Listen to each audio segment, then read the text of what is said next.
All right, I believe we're live.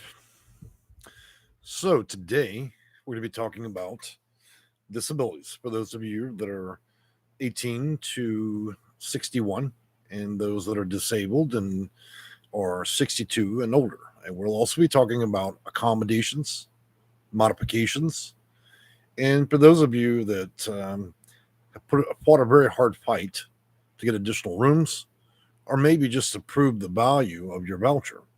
As many of you know, HUD issues FMRs or SAM fares, which is fair market rates and small market rates. A lot of people competing in a pretty tough market where the value of the voucher itself isn't worth what it used to be. So today's video, we're going to talk about all the technicals. This is not advice. It's not tips. It's not tricks. It's precisely what's prescribed under federal law. And you'll hear it just as exacting as it's written, okay? That way we can distinguish what's reality and what's not, what's gossip and what other people suggest that you should be doing, and what the actual reality, what a real disability is, what a real accommodation is, and potentially how you could get it, okay? Some of this could be left open to interpretation, and we'll talk a little bit about that as we get into it. Now, for the purpose of the video, I'm going to do an introduction real quick. I am the owner of sectionandconsulting.com. We work with around 700 to 1,000 clients a year. We've been around a very long time, 21 years, okay? If you go to click the photo of the video, you'll go over and navigate to our About page. You'll find all our documentation there, business, registry, Secretary of State filings, insurance bonding, all of that, all links directly to our website and booking software. That's for those of you that you've had enough trying to fight this yourself. Maybe you need the advice of a consultant, okay? All right, so I'm going to pull up some notes because though I'm well-read, it's impossible to remember everything, especially when you've been doing it this long. So, who was a person with a disability? So, federal non-discrimination laws define it as a person with a disability that may include, number one, an individual with a physical or mental impairment that substantially limits one or more major life activities. Life activities. Let's think about, as a human, we must be able to see, hear, feel, touch, or mobility and other issues are at play. And one of those things are substantially where you're not able to fully utilize that or not utilize it at all. That would be falling under rule number one for disability. Number two, an individual with a record of such impairment. Sometimes it doesn't need to be an evidentiary record from a doctor. If it's well known that a person has no legs, then clearly they have a disability, right? Hold on one moment. I've got somebody that is unable to follow simple direction is calling our office when we're not open. All right. So now that I've resolved that issue, I think I have. I apologize for this, guys. Some people just don't get it. So I'm going to end up banning this particular person from calling our office again. All right. Moving on to number two, an individual with record of such impairment, as we have suggested. No legs, no eyes, means you're blind, possibly can't walk, right? Number three, an individual who is regarded as having such impairment. Now, that's not open to interpretation. Clearly, you're a doctor with a PhD or somebody that is licensed to the state that you live in, which may be a psychotherapist or any other official outside of that of a camp counselor, could legitimize a claim to you having some type of disability. And we're going to talk a little bit about what those disabilities are. It's important to understand when it comes to disabilities in respects to housing, there are two types, in my opinion. Those are the types that are automatically considered a major life event and a real impairment. And there are those that are left open-ended. It can be questioned. And sometimes even decided or determined by those that work at the housing authority. Now, that's interesting, in my opinion, that a person at the housing authority that's barely making, $10 an hour is able to make medical decisions about whether or not a person's impaired, okay? But that is what it is. So in general, a physical or mental impairment includes, but is not limited to these particular examples, such as orthopedic, meaning your back, okay? Skeletal, visual, speech, hearing, cerebral palsy, autism, epilepsy, muscular dystrophy, muscular sclerosis, cancer, heart disease, diabetes, let's just call it HIB, developmental delays and disabilities, mental illness, drug addiction, and alcoholism. And to be frank with that, you could actually subfile under those many, many different things as well. Functions of the immune system, special sensory organs that might include your eyes, skin, normal self-growth, digestive. Then you have bowel, bladder, neurological, brain, respiratory, circulatory, cardiovascular, endocrine, limbic, skeletal, and reproductive systems. Okay. Now, look, men, if you're having a difficult time with ladies, that's not a disability. That's just a problem that you need to deal with. Okay. Nobody at the Housing Authority wants to hear that. Under regulations implementing the ADA amendments of 2008, some types of impairments will, in virtually all cases, be found to impose a substantial limitation on major life. Now, those are the ones where the Housing Authority and their employees that may or may not even have a GED will not get to decide whether or not you have an actual disability. It flies right over their head and there's nothing they can do about it. So let's talk about those.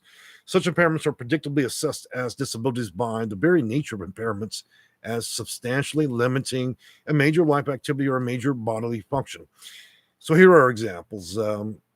Examples include deafness, blindness, intellectual disabilities, partially or completely missing limbs, mobility impairments, those of you that have problems climbing the stairs, having to use an elevator, and so on, requiring the use of a wheelchair, autism, cancer, cerebral palsy, diabetes, epilepsy, muscular dystrophy, multiple sclerosis, HIV and AIDS, to be excluded from the participation in denied of benefits or to be subjected to discrimination in any program or activity receiving federal assistance. An individual with a disability who is also otherwise qualified for the program, service, or activity is covered under what many of you may now are going to be learning about is Section 504. A lot of you guys watch more than the 600 videos I've produced over the years, and we've talked exclusively about Section 202. Section 811. Now today we're talking a little bit about Section 504. To be qualified means an individual meets the essential eligibility requirements, including, for example, income requirements for tenancy.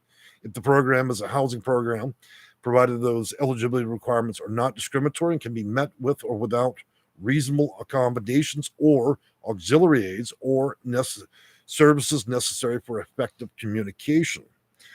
For information on federally assisted programs, you can always give a HUD a call. Okay, they have DC office in their regional. If you're still struggling with it, then I've left a few links for you guys in the video. So what I'm going to do here real quick is pull up some additional notations, and I want to bring up reasonable accommodations and modifications real quick. But before I do, I'm going to take a look at the comments because I'm sure you guys are asking questions. City Survivor goes, why do I not get a notification until the end is aggravating? Well, the interesting thing about YouTube is they decide what percentage of people, and my 20,000 plus people that subscribe to the channel, they'll determine that only 3 to 4% of the people that subscribe to this channel will actually send a notification. Of that, only about half of it actually get it on time. I've even done a live video, set it early, an hour early, in the hope that we would garner a little bit more people showing up. It's all about YouTube and its ability to make money off of the videos that I make. For those of you who don't understand that, there's people that watch ads in these videos. YouTube takes half of that. That's why, YouTube, which is also Google, makes a lot of money because they make money off the back of other people. Okay. And in return for that certitude, I'm allowed to make a video as long as I meet the 480,000 policies, rules, and procedures that they would like me to adhere to. Okay. Jolene Jennings. Why do we have no advocates to help us, our disabilities peeps, get into a place? Well, because we live in an interesting world. Housing, Section 8, vouchers, low income, affordable housing, and all those things fall under politics. There's one side that will agree to it, the other side that disagree. So nobody really wants to fund it or fool with it.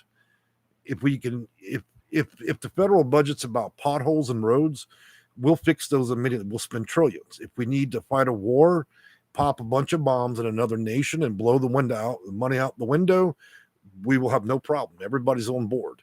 If we need education, we'll dump trillions into that, and then everybody get what they need. But if it's about housing, Section 8, and vouchers, then everybody's presumed to be a scumbag, a prostitute, and a drug dealer.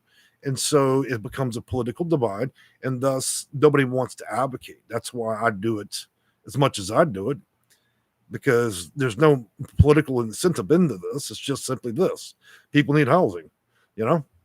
So I can't think of a better answer for it, to be honest with you. LL goes on to say, I just called to check my place on the Section 8 waiting list, and now they said it's a 15-year waiting list. Now, well, that's interesting because housing authorities know that saying things like that are very preferential, right? How would they actually know it'd be 15 years? There's a lot of things I really could say about that, right? You call somewhere and then arbitrarily, the minute they answer the phone, oh, it's going to be a 95-year wait. And of course, it does one thing that's very important. It lets you know immediately that really they don't want to deal with you, okay? I don't think there's any reality in that. If I'm dealing with 700 plus clients a year, I can't think of any of them that actually waited more than a year to get a voucher. So I would say that you have been lied to, or you're willing to accept whatever truth is told to you by the lady that works her morning shift at McDonald's pressing a cheeseburger button. Now she's your caseworker at the housing authority. She's making $6 and a nickel an hour, and she just told you wait 15 years. Now, whether you believe that, whether you believe it, hang up, say a few profanities, and then give up, that's honestly your business. I would suggest you not take the advice of lunatics that work at housing authorities, because anybody with a crispy $100 bill can go over to Nana McKay's website, and then you can put that crispy into that bubblegum machine, and it'll pop out a little certificate that says that you're an expert working at the housing authority, and you're now, congratulations, you're now the caseworker for people, okay? If you don't believe me, go to Nana McKay, pay the $100, and then you can run down to the housing authority and you can work there. Okay? Bubblegum certificates to idiots. A lot of you people believe that, and I mean you people, I mean everybody. A lot of people believe that these people are suits and ties, have spent 4 to 5 years working on their masters, and now the end of their career lands at the housing authority. No, you're wrong. Most of them barely have an education. And if you give any of them a call, you'll see just how egregious the conversation would be. Pretty nasty. They don't educate, and they're barely educated themselves. There's so much that can be said about the people that generally work the front level at housing authorities, okay? Intelligence is not one of them. Moving on from there, Jolene Jennings says, I had vouchers, told the person over the office after much stress to get rid of all his employees and hire some with empathy and compassion. You know, I think that empathy, compassion, and a moral center or even an ethical center seems to be an abstract idea for housing authorities. When you start hiring people from under the bridge and off Craigslist, and you only require them to have one pair of socks, and you offer them a few nickels an hour to pick up the telephone. They at minimum are able to answer phones, and they read the pamphlet before they start doing casework. I can't tell you how many times I got on the phone with housing authority employees and watched the line go dead as I verbatim federal law to them. It's like they've never heard it before. They're given a little bitty, you ever seen a child's coloring book? That would be the essential guide those little girls and boys are using at the housing authority when they're talking to you. And when you actually start forbidding them Title 24 and other federal laws on the phone with them, one consequential thing always happens. The line goes dead because the bullshit at that point, the game is up. They don't even know how to respond. They have to put you on hold or hang up to go talk to the one person potentially in the building that managed to survive third grade. That's and don't get me wrong. There are people that work at the housing authority that are at the executive level that are educated and good people. But the chances you getting one of those folks on the phone is just that. How do I know this? Work with 50 states, work with thousands of housing authorities. You see the same level of ignorance and indifference to the people they deal with every day. And the greater the city, the more egregious it becomes. If I'm wrong about that, somebody please tell me I'm lying. Please pick up your phone right now, call the housing authority, see if they're doing prayer circles or give a shit what happens to you. See if they talk to you like you're a $2 trick on 3rd Street or like an ignorant asshole, or do they talk to you like they care? please give them a ring. Everybody pick up your phone, call the housing authority, and see if you're able to establish a conversation with anybody there without being talked to like an asshole. I deal with it every day in this office. Trust me. All right, moving on, because I can see my blood starting to boil. I'm supposed to be teaching you guys in this video, but instead these questions are making me, I don't know. I get mad about it because I want so much to help many of you, but it's hard the more I think about it because it's just a shame. It's so shameless the way they act. All right, so let's talk about reasonable accommodation real quick. I know some of you have more questions there that are there, but I'm going to move on to these real quick because I want to teach a little bit more. And I've made notes. Again, guys, you spend 20 years doing this. Look, there's just like a doctor, nobody's going to remember every little detail, okay? So for my own safety and in respect to federal code of regulation, some of the stuff I'm going to have to verbatim from notes, okay? So reasonable accommodation and modification. The first thing I want to make a distinction is reasonable accommodations and modifications are two entirely separate things. A lot of you guys are under the opinion that when you get an accommodation, that action or that word there means that you're also going to get more value in your voucher. That's not necessarily true. Accommodations don't always lead to a bigger voucher. And in some states, like the state of Florida and California, in certain parts, you getting additional accommodation. And I know what most of you think, an accommodation means extra bedroom. That doesn't always mean that, okay? But you think, okay, extra bedroom. Well, would you be surprised to find out that in some states like Florida and California, in certain parts, they come over and run down the dollar store, pick up a $3 bed sheet, hang it in your living room, and tell you, congratulations, you've got an extra bedroom now. Okay. They don't do that, but that's the extreme thought in how I view that, because it's essentially what's really happening. They show up, hey, there's your living room. That's your extra bedroom. Congratulations, you've been granted an accommodation. You see how bad that is? All right, so federal non-discrimination laws require housing providers to grant requests for reasonable accommodations and modifications in housing programs and activities. So let's take a look at some really good examples that I actually noted here.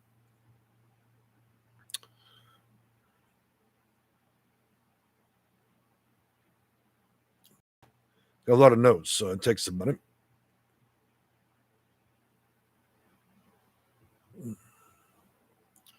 I see you guys are chitter-chatting away there. Oh.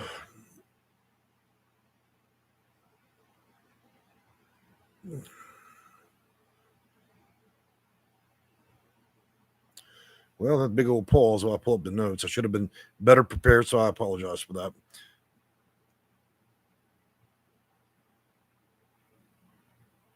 Okay, Section 504. So this is where we get into the meat of the situation. Unlike the Fair Housing Act, Section 8504 does not distinguish between reasonable accommodations and reasonable modifications. Instead, both are captured by the term reasonable accommodation, okay, just as a distinction. Now, that runs across all federally assisted programs, including vouchers. Includes, now let's talk about the accommodations and what they may include. Reasonable accommodations may include which may be necessary in order for a person with a disability to use and enjoy a dwelling, which means you must be able to enjoy everything. If you're only a foot tall and you cannot reach the top of the stove, you're not enjoying your dwelling. If you're missing a leg and you've got to actually climb over the side of the bathtub, you're not enjoying your home. Okay? If you're in a wheelchair and the plugs are near the carpet level and you can't reach them, you're not enjoying your home. There's lots of ways that can be missed to be understood there. That may also include your inability to go in your bathroom and push your wheelchair under the cabinet where the sink is so you can brush your teeth. Again, you're unable to enjoy your home. And so that could be where you would be requesting a modification. So anyways, under 504, reasonable accommodations must be provided and paid for by the housing provider unless providing them would be an undue financial or administrative burden or a fundamental alteration to the program. Now, that's where it gets sticky, and that's usually the black hole in which a lot of landlords try to get you to jump through. Would it be unreasonable? And what that comes down to is whether or not the accommodation would cost more. So let's think about this. If the landlord's only making $1,000 a month and you're going to be there 12 months, whatever you're requesting as a modification, better actually be under half of what that rent would be for the year. So if you're spending $12,000 a year, your reasonable accommodation or request would likely need to occur under a $6,000 mark. And then, of course, there would be some type of agreement there.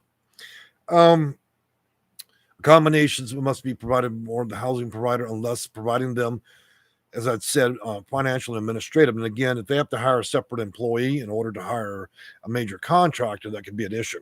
But going on to the parts where you're all looking into what constitutes a fundamental alteration of the program, under statutory requirements, CFR 8.33, American Disabilities Act, and as well as the American Disabilities Act, there are specific things that they call housing adjustments, but most of that's not going to apply to most of you.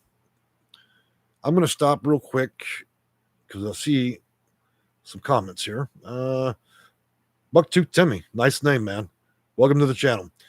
QJ Williams, PhD student. I just got the notification already. You're in. I'll watch and enjoy. Michelle Jackson, hi. Does ADH, okay, and depression, anxiety? Well, that depends, but I believe so. It could, depending on the level and the effect it's having on your life. Because you named a number of diagnoses under the mental aspect, and so I think there could be issues there. Jolene Jennings, welcome from Utah. Well, I'm out in Texas, so glad to have you. You're right on the ticket. I appreciate that. Sheila Neal. Hello, everyone, and welcome to the channel. Jolene Jennings says, nope, already tried for 6 months. Jolene Jennings, hi, Sheila. Good Redmond, tell you you're wrong when they say they're laying hands on me. I was miraculously healed and no longer needing a voucher. Just kidding. True what you said, Good Redmond says. I appreciate that. Crystal Laddie, I can't enjoy my home because I can't breathe. Crystal, I was not laughing at you, but I understand because a lot of you guys are dealing with mold and other issues, and you've been unable to absorb the situation without involvement of the city and also HUD itself. So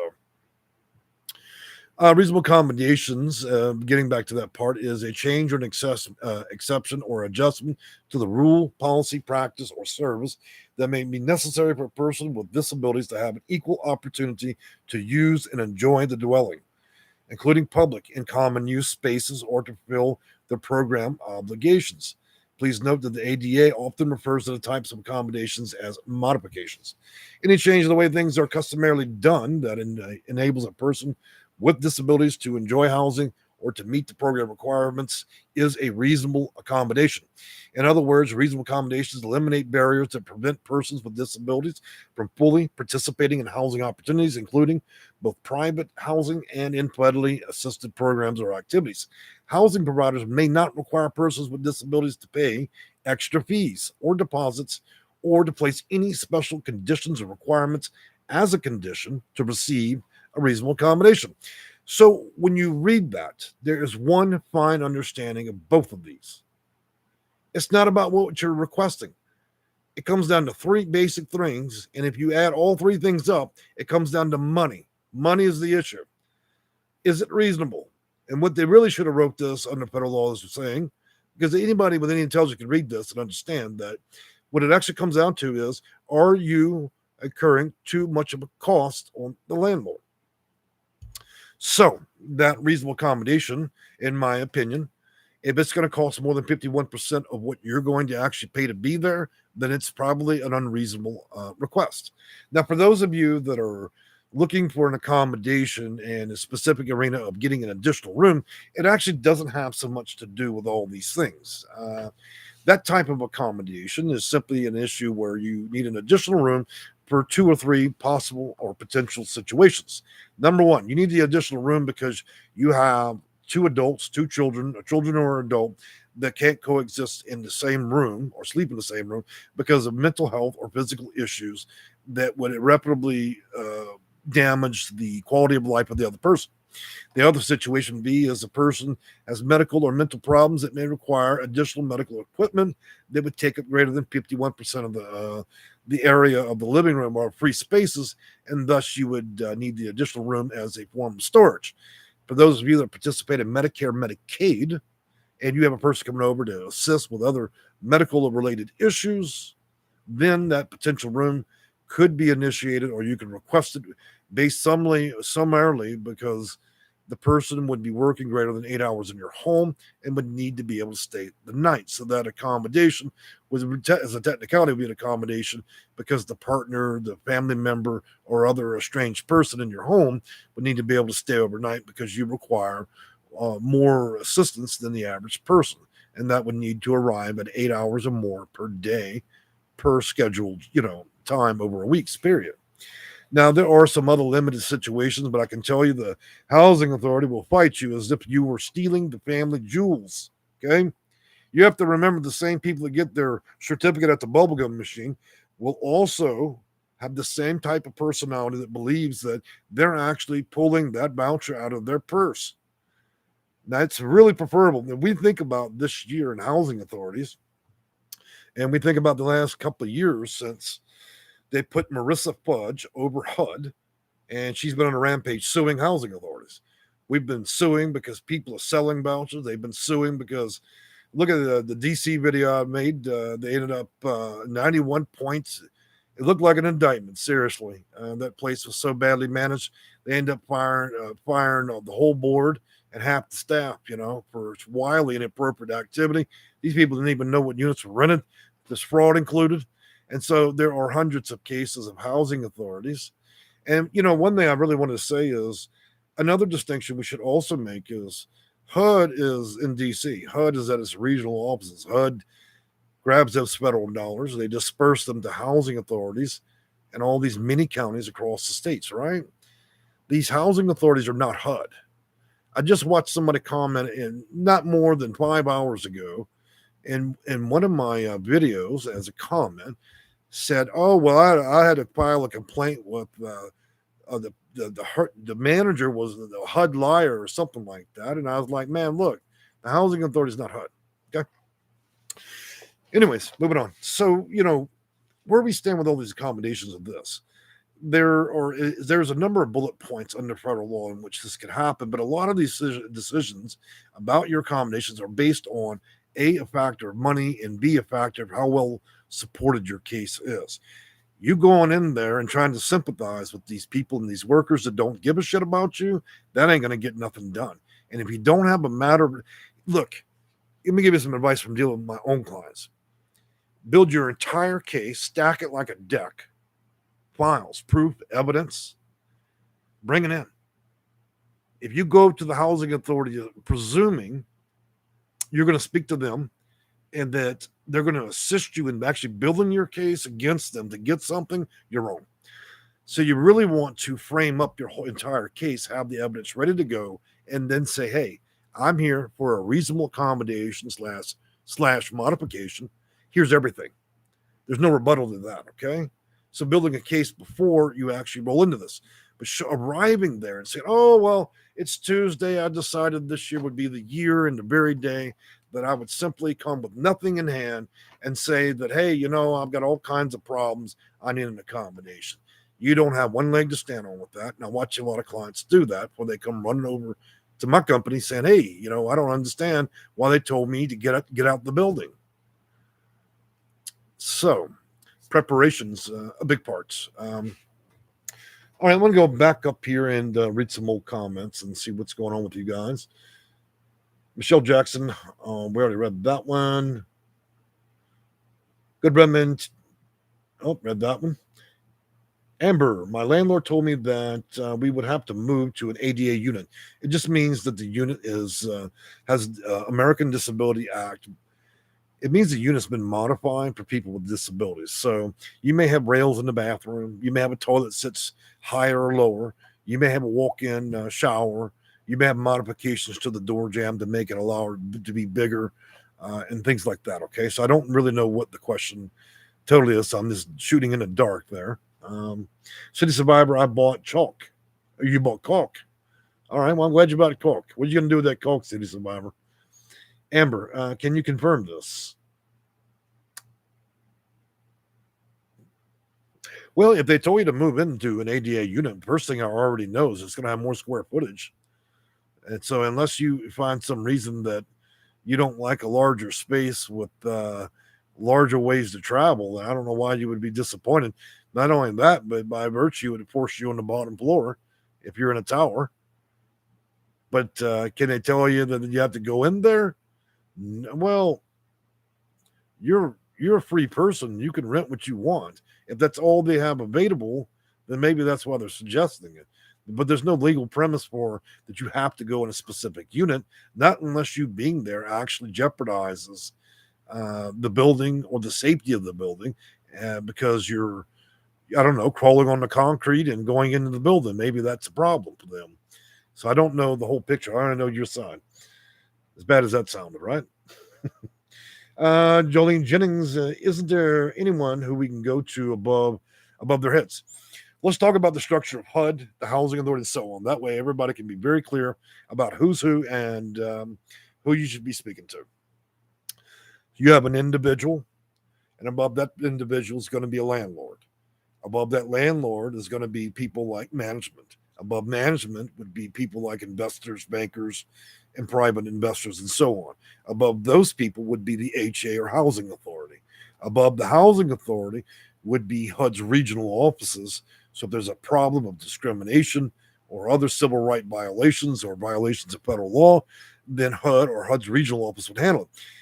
If that goes above HUD and HUD's regional offices, then you'd be dealing with FHEO, which is a specific line, a specific agent federally, which is deals with fair housing.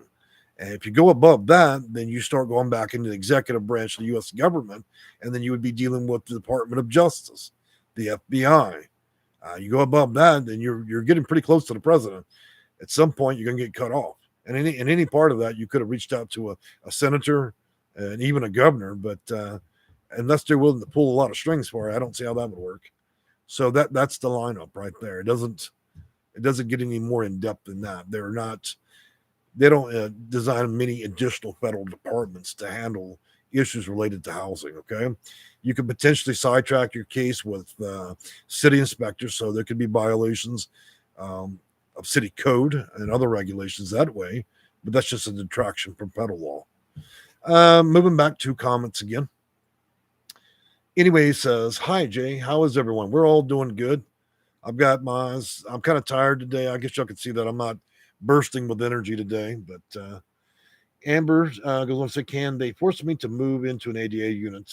I think we already addressed that. No. Or can they modify my current place?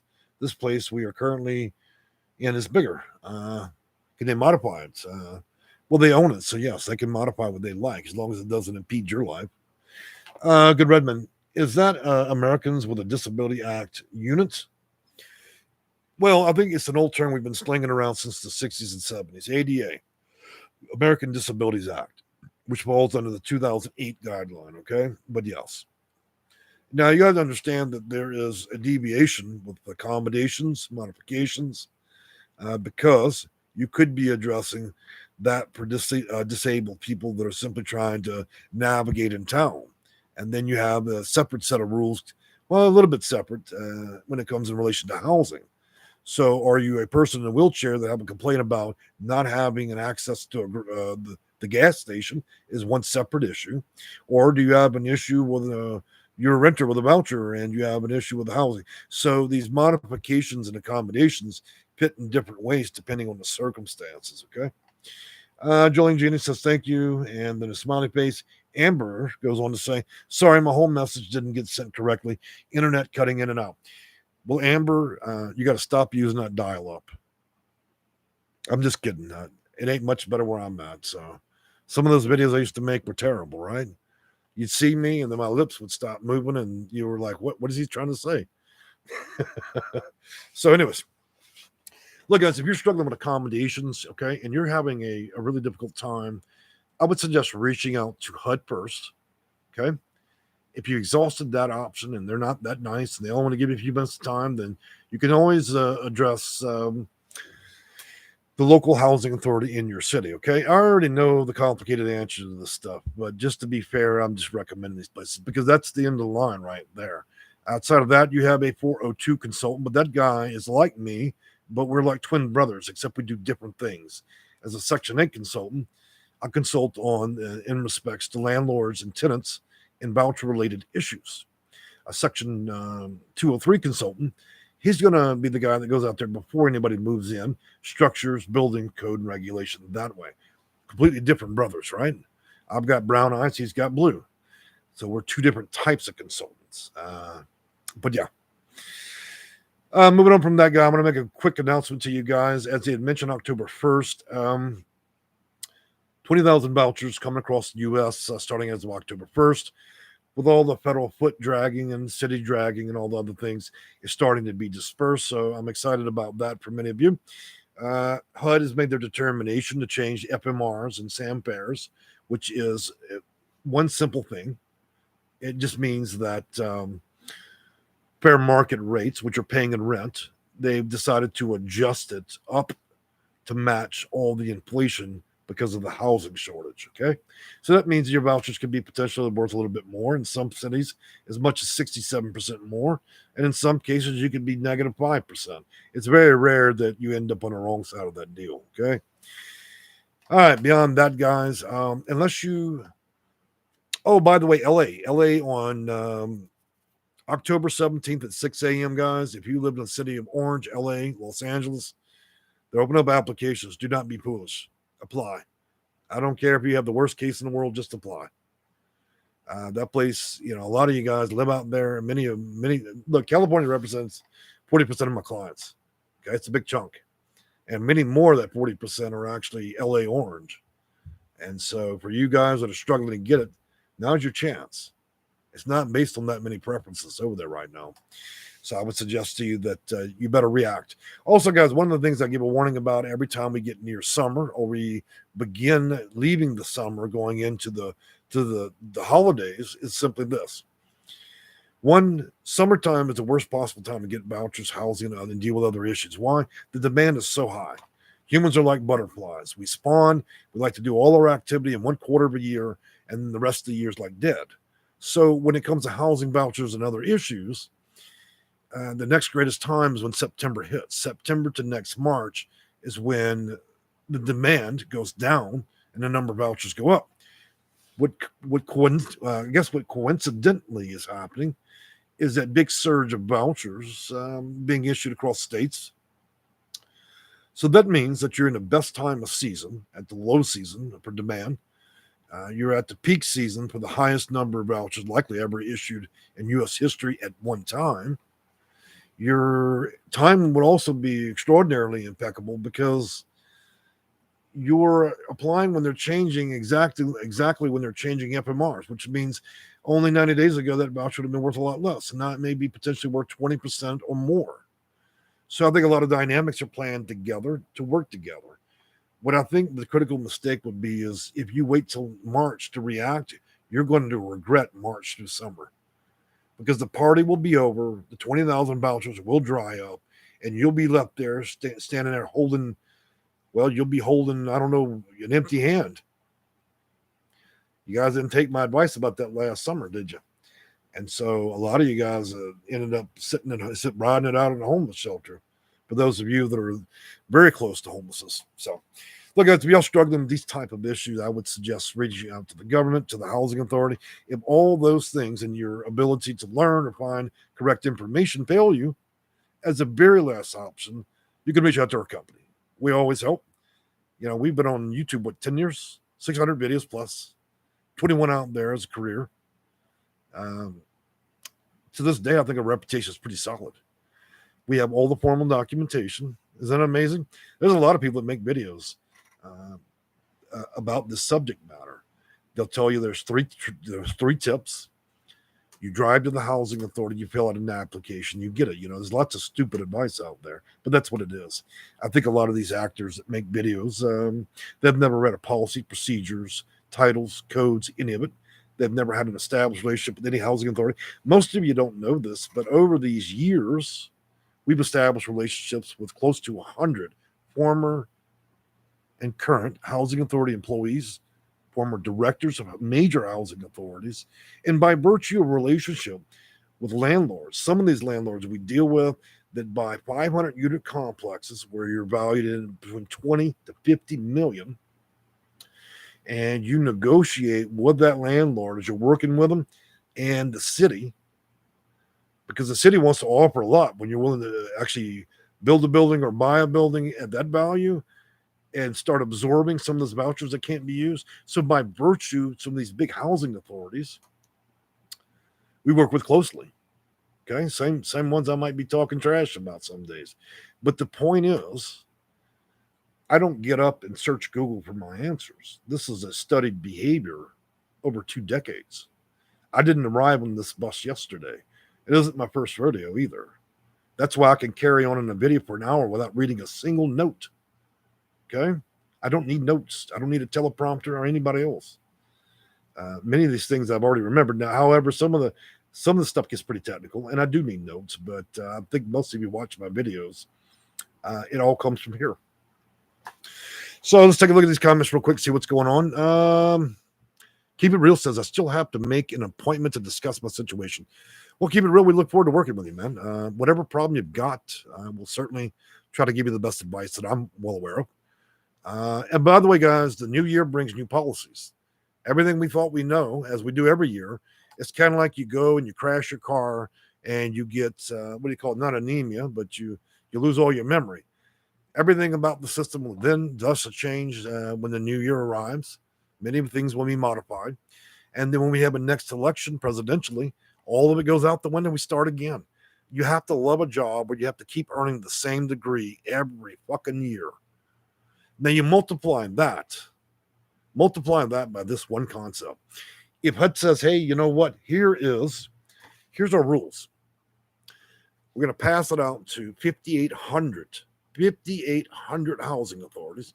Please modify it the way you'd like to modify it for your town. So that means I'd have to keep a relative number of manuals for 5,800 housing authorities that all operate in their own little Wild West, which means if you thought you knew something about HUD and Section 8 and a voucher, you think you've got it all squared away, but you discovered you got your advice from Sally on YouTube, and Sally says she's got it all sewed up. Just 3 tips and tricks. Turns out Sally only knew what was happening at the housing authority in one little old town. So that means her advice was trash. So that's the problem. If you're not willing to deal with the whole U.S. and every housing authority, there's not just one system of things going on. That's what makes it so hard, because a lot of information housing authorities do withhold. Their policies, procedures, operational manuals, data manuals, and everything else in between. Those things are particular to that housing authority to better suit the community abroad. And that can change. It can change monthly. So under federal rules or state open public requests, we have to kind of force them to release that information. And of course, they don't want to release it because then it might create a situation where you have an unfair advantage depending on what you're requesting. So again, I tell you, there's not a simple book. That's why I laugh when these people write Section 8 books.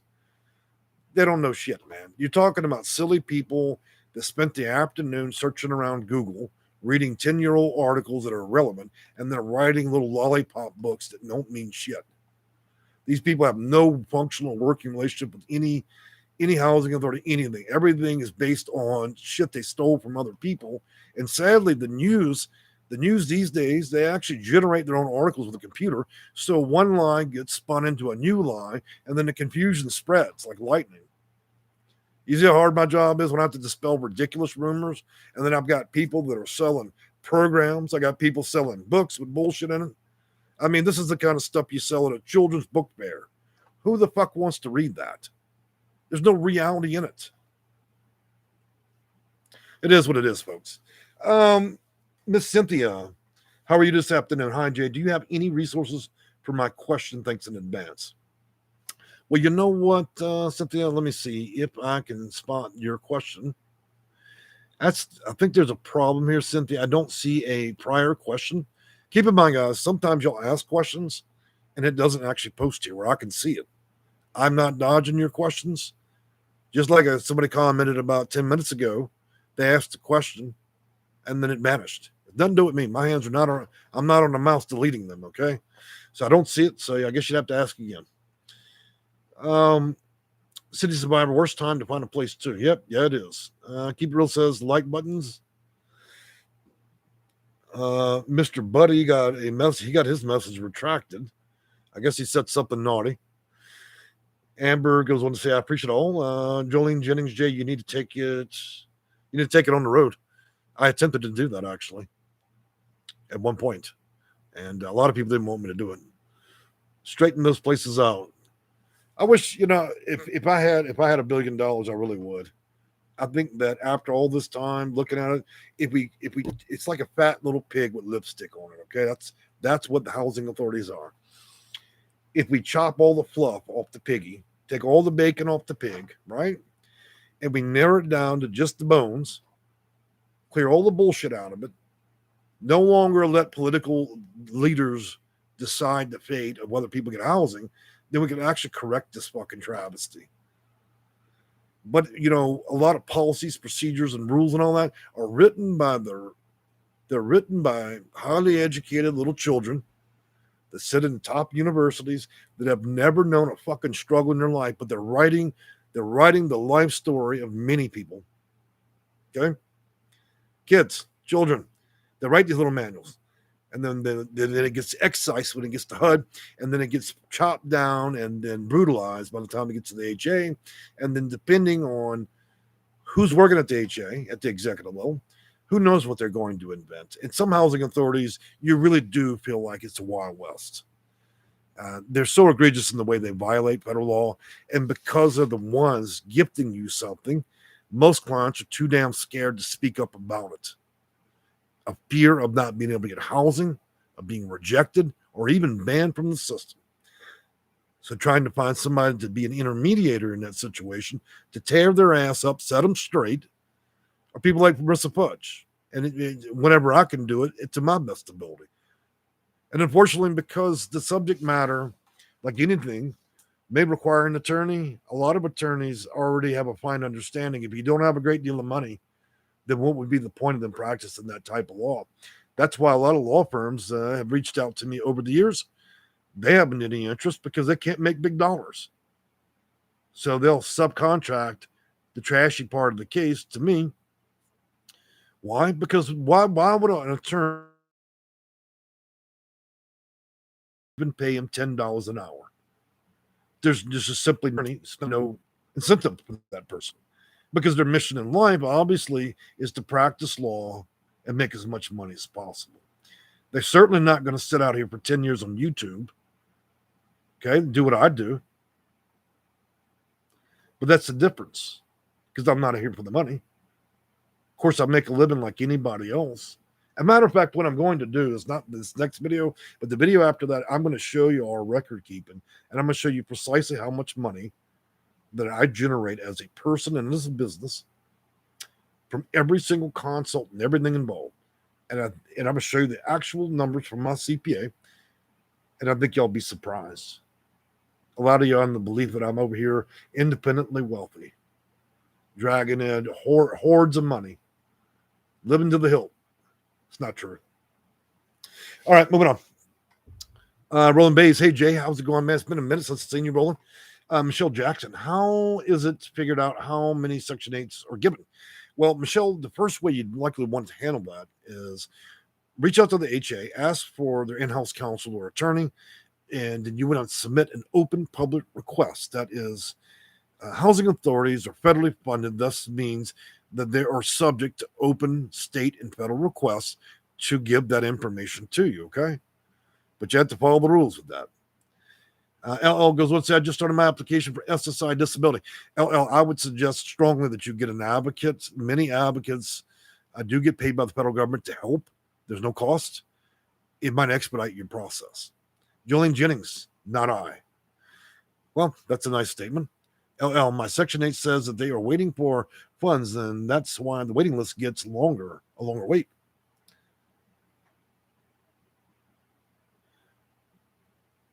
Well, no, I do see the point there, LL. Housing authorities need to make sure that you have an income of some type. So I can see the fundamental problem. because they can't, if they're going to give you a voucher and you have a 30% responsibility to pay rent and you don't have any money, then that could be a potential problem. So I do in some ways understand where they're coming from. Okay. Somebody put in a message and it was held completely, including their name. So I guess, well, we get extremists in the channel occasionally. They don't like my agenda. Anytime you try to help humankind, then it's going to be some kind of political bullshit. So I'm sure that's probably why their comment was held. Or, as many of you know, when I do live videos, I'll tell you this, just to be very frank, I get people from Russia. They'll come here to sell Viagra and blow up dolls every fucking time. I'm not joking. You give them 5 minutes, they'll pop in here, and next thing you know, they're having the wildest sale of blow up dolls you've ever seen. And before I can even get my mouse to click the button to stop them, they'll already printed it 10 times. Just so y'all aware. Jolene Genis goes on to say, I'm sure there are many state housing programs that work just like the one in D.C. Oh, I'm absolutely certain of that. I would start with L.A., then I would work my way all the way across New York, New Jersey. So, I mean, they're just if you look at evil and then you give it different shades, you'll just see that, okay?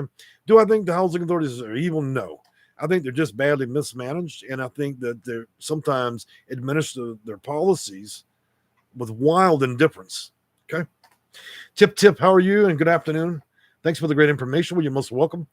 Good Redmond. Amnesia, that was the word I was looking for. I appreciate that. Amnesia is when you lose your memory. Yep. So, as a company and all these rules and policies and HUD and mandates and director reports from HUD itself and all that, we get amnesia at the first of every year, and we have to repeat and wash. Housing authorities like to change their policies just as quickly as they get offended. So you have to keep requesting their manuals over and over and over. It's a lot to keep up with, guys. That's why I say it's better to address clients and their particular needs upfront and consult with clients than for me to try to keep a running tab on every housing authority. It would likely require me to keep about a 10 terabyte database, and I would need about 25 employees to keep up with the disaster that we call housing. But, one of the great things about a big mistake is something that's badly managed, poorly operated, is it's filled with loopholes. So, it's like I tell my clients, once you learn how to reverse engineer a broken system, you can start flying your clients in by the busload through loopholes. And there ain't a shitty thing those people at the housing authority can do about it. If they want to change the rules, go to Congress. Congress will surely address that sometimes in the next 100 years. That's the lovely part about loopholes also, because it takes them so long to decide. It's taken them 80 years to figure out something's broken. They'll need to think about it another 80 years before they start fixing all these different loopholes. In the meantime, we'll just keep giving out bus tickets to keep flying people through holes. Who needs to lie, cheat, or steal? If the system is fundamentally fucked and you understand where the holes are, then you just help your clients with that, okay? You do it the best you can. Moving on from there, City Survivor, thank you for all you do. I'm reaching out for you, my hometown. Good to see you home. And let's see. Pamela Foster, yes, I do believe I am not receiving all accurate, calculated funding that I am entitled to. I have thought this was you've been thinking for some time. That's good. I think the reason some of these comments are being blocked is because it's not my Russians selling blow-up dolls. I think some of my clients have gotten used to my profanities at the end of the video, and now you guys are starting to use profanities to agree with me a little bit. Problem is YouTube, they're pretty funky about that. They let me get away with absolute murder with that. But one thing I quite enjoy about YouTube and other social media platforms is not only you have an opportunity, you can either go out here and sell people. You can act like a rodeo clown and make videos, okay? Or you can come here and you can be real. Speak in terms that people understand.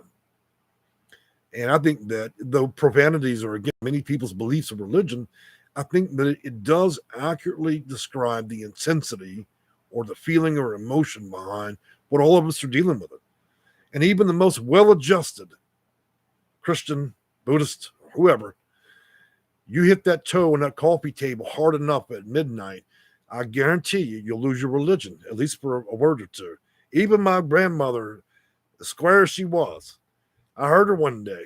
She whacked her toe on the table, and it was at the wrong time, and I heard it pouring out her mouth. This is a woman I knew forever. religious, super religious. So, hey, as a human, we're all imperfect. All right, anyways, I thought I'd bring that up. Just bring a little bit of the human element in there. City Survivor reaching for my home. CB Go. Hi, JR. What are the income requirements for housing? You're going to want to shoot me an email about that. I'll send you over the 200 pages on that. Keep in mind that each housing authority runs their own calculations. So this would be kind of a broad range for you. Jolene Jennings, not frozen here. Wait, if you move to Texas, you won't have a freeze. We'll roast you alive for 9 months out of the year. When we're through, we'll have a phantom snowstorm and try to freeze you to death for a week. And then when that doesn't get you, we'll wait till summer and then let a few hurricanes blow through your hair. You got to love these modern times, you know. The weather changes a lot, right? All right, guys, I've enjoyed talking with y'all. Now I'm just sitting here, just shooting the breeze with you guys. If y'all want to join me again another time, we'll try to cover some more topics. And keep one thing in mind. I'm not... we talk about details, but I also incorporate a lot of my own life and other issues in the videos. Because really, I don't think anybody wants to sit around and watch a middle-aged man just sit there and verbatim federal law. So we have to find a way to keep it a little bit spicy around here. If you strictly have to have bullet points and exacting information, you're probably at the wrong channel. If you want a little splash of everything, you'll find it here. All right, guys. Well, you have a good night. We'll see you again. I think today's Sunday Night Live. It's going to be an interesting one because I've got a lot of exciting news to announce. And it's not exciting because of me. It's exciting because the government's making a few more quiet moves. And they're not publishing it on the news. And I think a lot of you guys would be excited to hear about it, okay? For now, I've enjoyed talking with you guys. And take care. Bye-bye.